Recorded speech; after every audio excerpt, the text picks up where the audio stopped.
Good afternoon, sir. Ito po yung second discussion of W3 School. Ito naman po yung CSS.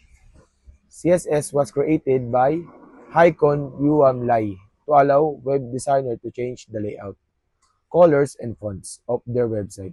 Originally, websites were meant to be used by researchers only.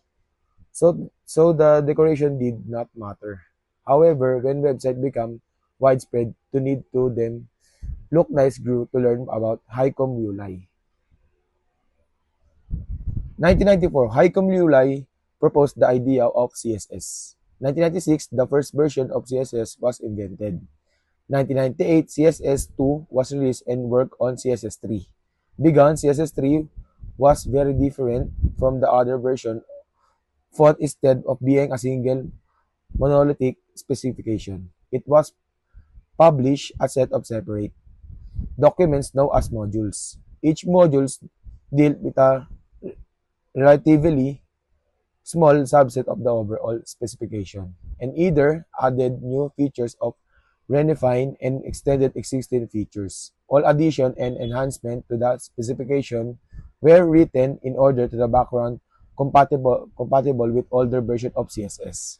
In 2011, CSS 2.1 was released which fixed the errors found in CSS2. And what meaning of CSS?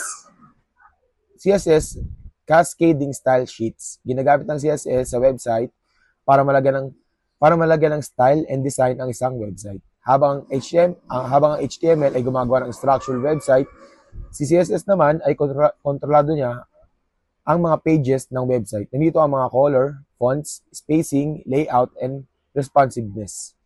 Si CSS ang developer na pumapayag na paghiwalayin ang paghiwalayin ang nialaman mula sa design na mas maganda at makuha ang atensyon ng mga web browser. Ano ang ginagawa ng CSS? Una, iniiba niya ang text color, size, and fonts. Pangalawa, controls niya din ang spacing and alignment and positioning. Pangatlo, controls niya din ang background, border, and shadows. Pang-apat, kontrolado niya din yung responsive for different screen sizes. Panglima, na-improve niya yung visual appearance ng isang website. Ito ang type, merong tatlong type of CSS. Ito yung panguna, yung inline CSS written directly inside HTML tags. Yung pangalawa, internal CSS written inside a style tag in the HTML file.